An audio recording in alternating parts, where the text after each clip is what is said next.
नमस्कार, news one India देख रहे हैं आप। मैं हूं आपके साथ कोमल गंगवार।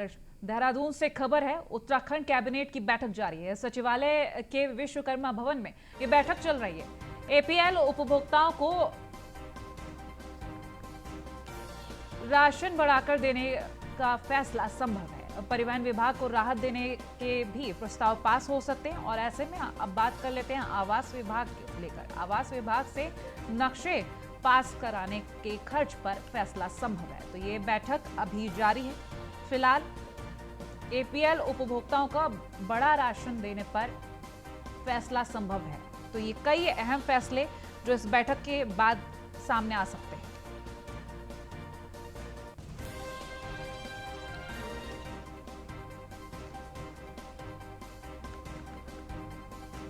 उत्तराखंड कैबिनेट की ये बैठक जारी है और सचिवालय के विश्वकर्मा भवन में ये बैठक चल रही है।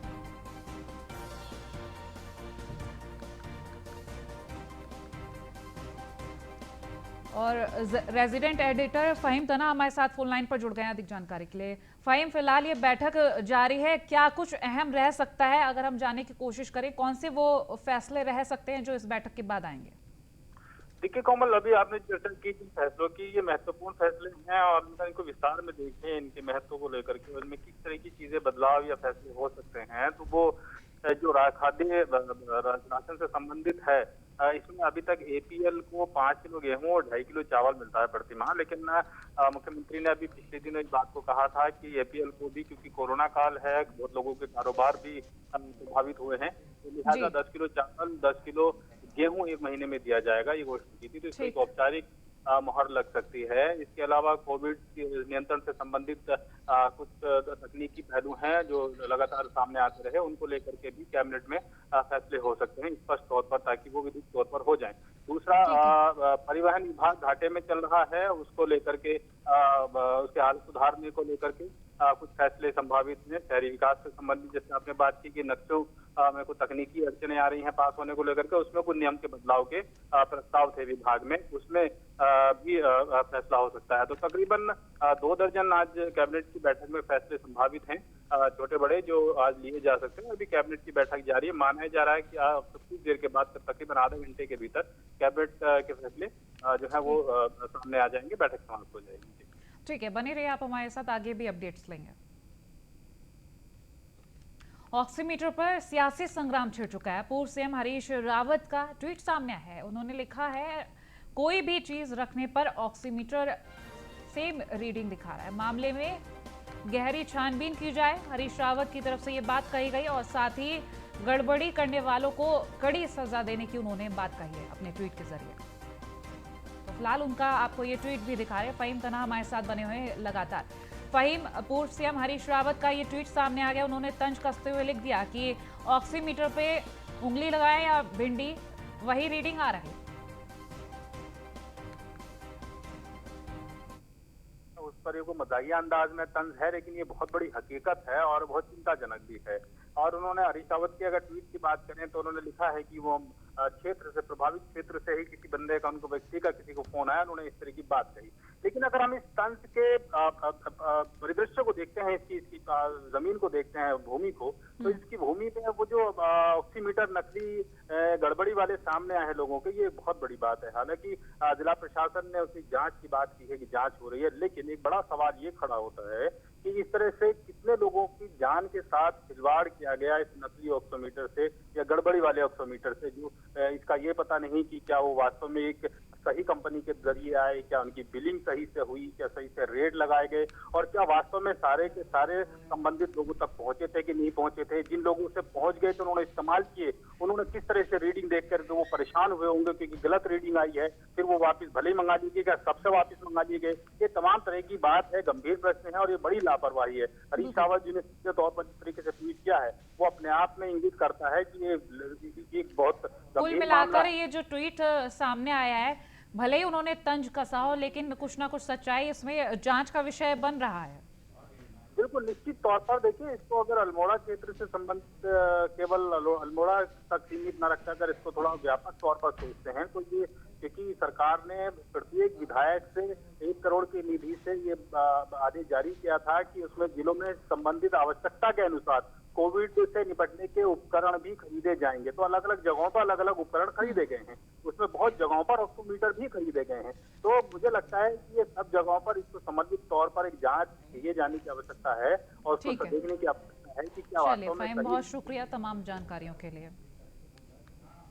देहरादून में कैबिनेट मंत्री गणेश जोशी ने राज्य अतिथि गृह से खाद्य सामग्री से भरे वाहनों को मसूरी उत्तरकाशी के लिए रवाना किया। इस मौके पर भाजपा के राष्ट्रीय महामंत्री बीएल संतोष, प्रदेश प्रभारी दुष्यंत कुमार, प्रदेश अध्यक्ष मदन कौशिक भी मौजूद रहे। मंत्री गणेश जोशी ने कहा कि राज्य सरकार पहले इलाज की समुचित व्यवस्था में व्यस्त थी। मसूरी में पर्यटन सीजन भी, उसकी वजह से आर्थिक स्थिति की रीढ़ है और आपको बता दें, लिहाजा लोगों के पास राशन का संकट पैदा हो गया है, इसलिए लोगों को राशन भिजवाया जा रहा है। देहरादून, मसूरी और उत्तरकाशी ये खाद्य सामग्री भेजी गई है। बता दें, कैबिनेट मंत्री गणेश जोशी ने इसको रवाना किया है। बीजेपी के बड़े नेता भी इस दौरान मौजूद रहे।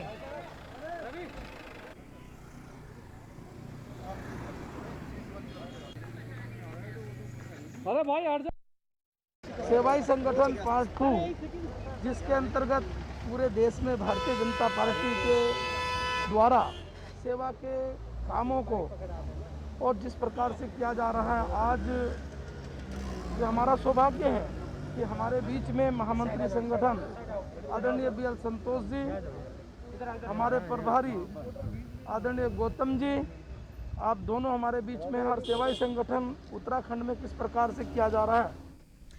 हरिद्वार में रामदेव के खिलाफ कांग्रेस ने मोर्चा खोल दिया है। कार्यकर्ताओं ने पतंजलि के गेट पर प्रदर्शन किया है। बाबा रामदेव के खिलाफ जमकर इस दौरान नारेबाजी की गई है। एलोपैथिक डॉक्टर्स के समर्थन में ये प्रदर्शन किया गया है। फिलहाल तस्वीरें भी आपको दिखा रहे हैं। बाबा रामदेव के खिलाफ यहां पर नारेबाजी की जा रही है। कांग्रेस कार्यकर्ता इस दौरान मौजूद हैं। एलोपैथिक डॉक्टर्स का समर्थन करते नजर आ रहे हैं ये डॉक्टर्स।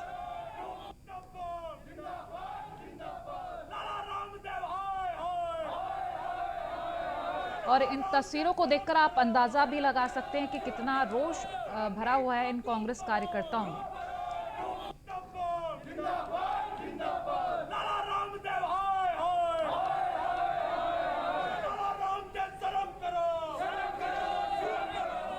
मंगलौर का सिटी अस्पताल मरीजों की मदद करने की लगातार कोशिश कर रहा है। साथ ही असहाय लोगों की सेवा को बेड़ा भी इस अस्पताल ने ही उठा रखा है। जी हां, ये अस्पताल अपने ही कर्मचारियों के जरिए जरूरतमंद लोगों के घरों तक राशन किट भेजकर उनकी मदद करने का प्रयास कर रहा है। तो वहीं सिटी अस्पताल के डायरेक्टर तंसर अली का कहना है कि अस्पताल के जरिए वो गरीब और बीमार लोगों की मदद तो कर रहे हैं, साथ ही इस वक्त लॉकडाउन के चलते जो गरीब लोग अपने काम पर नहीं जा पा रहे हैं, उनकी जरूरत को देखते हुए उनके घर राशन किट भी भेजी जा रही है।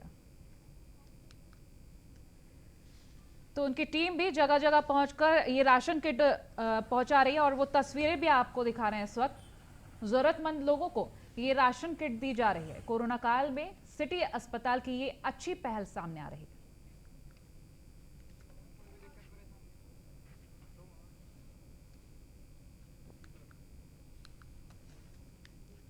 जो गरीब गुरबा लोग हैं, लॉकडाउन में परेशान हो चुके हैं, जिनके पास मोहताज बेवा औरतें हैं, सबके हम हर कदम से कदम मिलकर उनका सहयोग कर रहे हैं। घर घर जाकर राशन दिया जा रहा है। दवाइयों पे छूट का उनके लिए बिल्कुल फ्री है हॉस्पिटल। जो मजबूर, लाचार, अपाहिज या बेवा औरतें हैं, उन सब के लिए फ्री हैं और उनका जो राशन है हम घर घर जाके दे रहे हैं। बाकी जहाँ तक हमारे से हो पा रहा है हम सब कर रहे हैं। एक तरफ जहां कोरोना और ब्लैक फंगस जैसी महामारी ने प्रदेश में पैर पसारे हुए हैं, वहीं अब प्रदेश सरकार की उपेक्षा झेल रहे स्वास्थ्य संविदा कर्मचारी भी कल से आधा दिन ही काम करेंगे, जिससे प्रदेश के हालात बद से बदतर होने का अंदेशा लगाया जा रहा है। आपको बता दें, पिछले 15 सालों से स्वास्थ्य विभाग में संविदा कर्मचारी भर्ती किए गए थे और काफी समय से संविदा कर्मचारियों को इनकी तरफ से 9 मांगे की जा रही थी, लेकिन राज्य सरकार और मिशन प्रबंधन और लगातार इनकी मांगों को नजरअंदाज करता नजर आ रहा था। तनख्वाह होती है जो मेहनताना मिलता है, उससे भी कम पैसा हमें दिया जाता है और हम तन मन धन से रात दिन कोविड में लगे हुए हैं। कोई पता नहीं है कि कब किसकी जान चले जाए। सरकार शासन प्रशासन कहता है कि जब तक आप पॉजिटिव नहीं हो तब तक यहाँ रहो, और अगर आप पॉजिटिव हो जाओ तो घर चले जाओ। हम क्या करें, किसके साथ लड़ें? न तो सरकार हमारे सुध लेती है। समय से हमारी बहुत जायज़ मांगे जो है सरकार के आगे रखी जा रही है। पिछले कई वर्षों से हम प्रयास कर रहे हैं कि उन मांगों को जो है सरकार हमारी मान ले, उन्हें पूरा कर दे। बट काफ़ी लंबे समय से जब मांगे हमारी नहीं सुनी गई और अब कोविड काल में यहाँ पर जो है हमारे सारे वर्कर्स थे, चाहे डॉक्टर्स हों, चाहे फार्मासिस्ट हों, ANM हो, आशा हो, आंगनवाड़ी हो, सब ने जी जान लगाकर काम किया है फील्ड में और कईयों की तो मृत्यु हो गई। तो उसके बाद भी जो है अब सरकार जो है हमारी मांगों को लेकर जो है कोई पॉजिटिव रवैया नहीं अपना रही है। जी, ये MHM संगठन के द्वारा राष्ट्रीय स्वास्थ्य मिशन के ये संविदा कर्मचारी, इनके द्वारा एक 9 सूत्रीय ज्ञापन हमें सौंपा गया है, जिसके माध्यम से इन्होंने सरकार से मांग की है। निश्चित रूप से ये संविदा कर्मचारी अपनी पूरी मेहनत से दिन रात जनता की सेवा करते हैं और सरकार के स्वास्थ्य के विभाग के हर कार्यक्रम में अपनी पूरी भागीदारी करते हैं, लेकिन इनकी भी अपनी कुछ समस्याएं हैं। इस समय कोविड जैसी महामारी से हम जब जूझ रहे हैं, पूरा देश और पूरा विश्व इस महामारी से लगातार लड़ रहा है, इस समय भी इनका कार्य सराहनीय। तो कोरोना महामारी को देखते हुए हंस फाउंडेशन के संस्थापक माता मंगला और भोले महाराज की ओर से जिला अस्पताल सहित प्राथमिक और सामुदायिक स्वास्थ्य केंद्रों में 6 महीने की एडवांस दवाइयां पहुंचाई गई हैं। इसके साथ ही स्वास्थ्य कर्मियों और ग्राम प्रधानों को कोरोना किट सहित दवाइयां भी दी जा रही हैं, जिससे कोरोना से पीड़ित लोगों को कुछ राहत मिल सके। इसके अलावा oxygen concentrator, nebuliser machine, oximeter, digital thermometer सहित कई उपकरण भेजे गए हैं, जिससे पहाड़ी क्षेत्रों में रह रहे ग्रामीणों की प्राथमिक जांच की जा सके और कोई भी आपात स्थिति आने पर उनसे पहले ही उन्हें जिला अस्पताल या अन्य स्थानों तक पहुंचाया जा सके। बता दें, जनपद के 11 मंडलों में भी ये स्वास्थ्य उपकरण भेजे गए हैं, जो किसी भी आपात स्थिति से निपटने में कारगर साबित होंगे। आज यहाँ पर जो कोरोना बीमारी चल रही है, इसके उपलक्ष्य में माता मंगला जी और भोले जी महाराज द्वारा तथा विशेष सहयोग श्री संजय शर्मा जी द्वारा प्रत्येक चिकित्सालयों में यहाँ पे ऑक्सीजन कंसंट्रेटर दिए गए और दवाई दी गई। बाकी जितने भी उपकरण होते हैं वो सभी स्तरों में आज उपलब्ध कराए गए हैं तथा इसके साथ साथ ही प्रत्येक गांव में दवाइयों के किट भेजे जा रहे हैं, डॉक्टर साथ में जा रहे हैं और लोगों को चेकअप भी किया जा रहा है। इस आपदा के समय रुद्रप्रयाग जनपद के लिए हमारे परम पूजनीय भोले महाराज जी एवं श्रीमती माता मंगला जी ने इस आपदा के समय कोरोना काल के लिए जनपद रुद्रप्रयाग के लिए विशेष सहयोग दिया है। भले उन्होंने पूरे उत्तराखंड को इसमें प्राथमिकता रखी है। रुद्रप्रयाग जनपद में जिला चिकित्सालय के लिए 6 माह के लिए उन्होंने दवाई का पूरा स्टॉक जमा करवा दिया है। साथ ही प्रत्येक गरीब परिवारों के लिए गांव-गांव में मास्क, सैनिटाइजर पहुंचाने की प्रबंध किया जा रहा है। आंगनवाड़ी कार्यकर्ताओं एवं आशा कार्यकर्ताओं की सहायता से प्रत्येक गांव के लिए जो भी इस समय दवाई और सैनिटाइजर उपलब्ध हो सकते हैं। और खबर देहरादून से डीएम आशीष श्रीवास्तव का बयान सामने आया। ऑक्सीमीटर की शिकायतों पर उन्होंने स्टेटमेंट दिया है। ऑक्सीमीटर में अब तक शिकायत नहीं मिली। स्वास्थ्य विभाग ऑक्सीमीटर की खरीद करता है, शिकायत मिलने पर सख्त कार्रवाई की जाएगी। तो डीएम का ये कहना है, जो ऑक्सीमीटर को लेकर लगातार शिकायतें आ रही थी, उसको लेकर उन्होंने अपना स्टेटमेंट दिया। देखिए, ये बात अभी आप मुझे बता रहे हैं, इसको डेफिनेटली अभी जो स्वास्थ्य विभाग से इस पे बात की जाएगी कि ये क्या मैटर है और इसको चेक कराया जाएगा और अगर कोई इस तरीके की गड़बड़ी पाई जाएगी तो उसको रेक्टिफाई किया जाएगा और रेक्टिफाई करने के बाद जो है वो और जो इस तरीके से गड़बड़ का मटीरियल दे रहे होंगे उनके विरुद्ध भी कार्रवाई की जाएगी।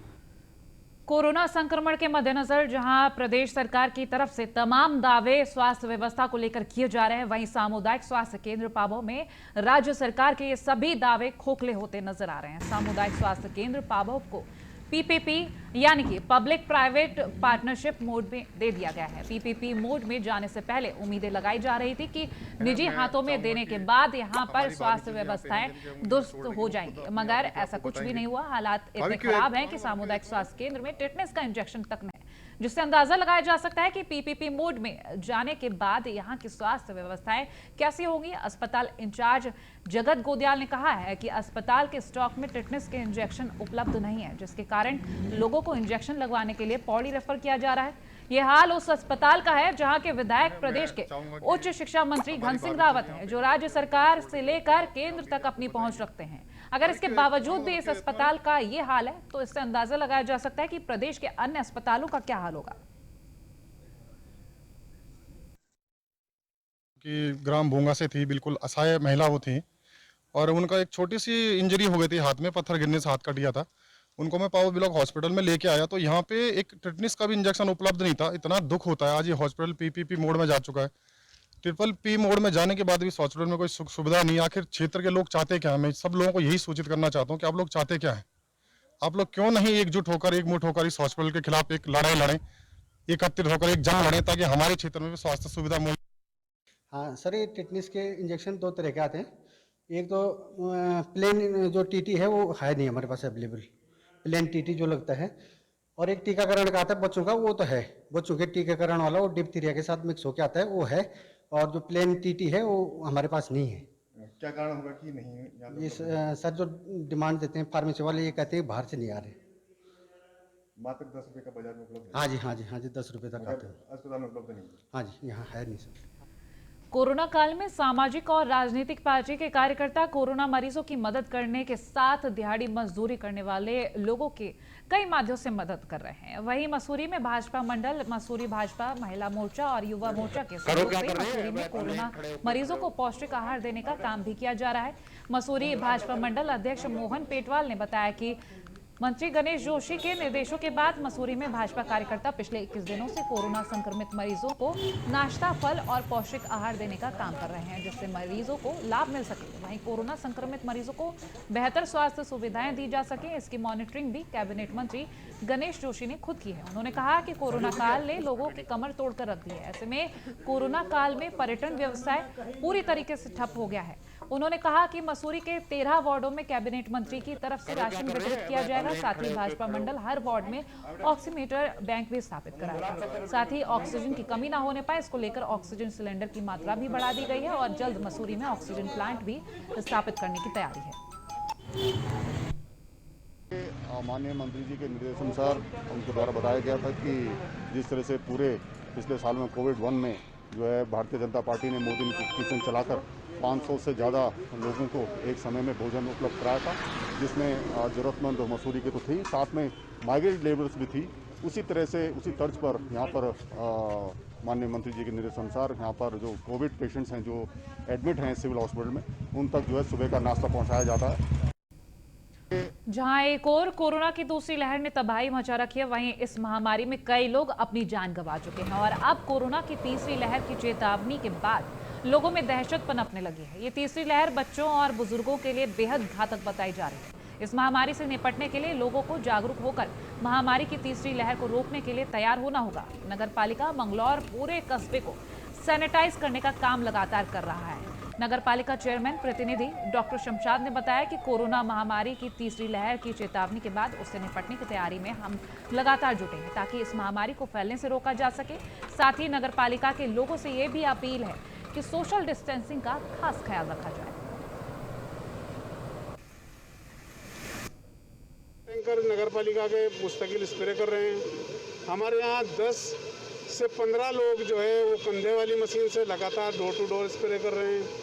ये सब सोडियम हाइपोक्लोराइड का हम लोग करा रहे हैं। इसको मंगाने का सिर्फ तात्पर्य यही है कि इस मौसम को देखते हुए और भविष्य की जो तीसरी लहर बताई जा रही है उसके लिए ये तैयारी है कि ईश्वर ना करे, अल्लाह ताला ना करे कि तीसरी लहर फिर आए और देश को नुकसान उठाना पड़े। राष्ट्रीय स्वास्थ्य मिशन संविदा कर्मचारी संगठन पौड़ी ने अपनी 2 सूत्रीय मांगों को लेकर काला फीता बांधकर विरोध प्रदर्शन किया है। बता दें, संगठन की ओर से बताया गया कि वो प्रदेश सरकार को अपनी 2 सूत्रीय मांगों से अवगत करा चुके हैं। साथ ही अभी भी कर्मचारी 28 से 31 मई तक आधा दिन ही काम करेंगे। NHM कर्मचारियों की ओर से बताया गया कि उनकी 2 सूत्रीय मांग है। पहली ये कि उनकी कार्य अवधि 60 साल तक के लिए बढ़ाई जाए, साथ ही समान कार्य के लिए समान वेतन भी उन्हें देना चाहिए। उन्होंने बताया कि इन कर्मचारियों का वेतन काफी न्यूनतम है, बावजूद इसके वो स्वास्थ्य विभाग और सरकार को निरंतर अपनी सेवाएं दे रहे हैं। स्वास्थ्य कर्मचारियों ने कहा कि भविष्य को देखते हुए सरकार को उनकी 2 सूत्रीय मांगों को पूरा करना चाहिए। ऐसा नहीं होने पर कर्मचारी 31 मई के बाद नई रणनीतियां तैयार करेंगे।